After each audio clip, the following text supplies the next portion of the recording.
Hurmatli tadbirkorlar, biz bilamiz, siz katta mashaqqat bilan biznes yurityapsiz.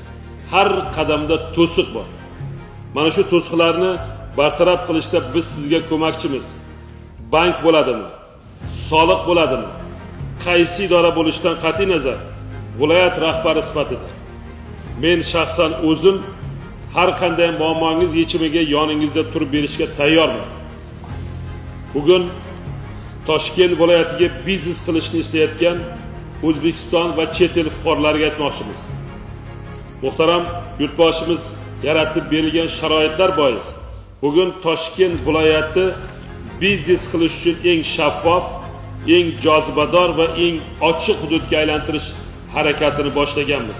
Va albatta buni qaysidir rahbar, qaysidir mas'ul xodim, qaysidir o'rinbosar yoki shahar tuman hokimini lavozimidan ozod qilishgacha chora ko'rish evaziga bo'lsa ham bunga erishamiz.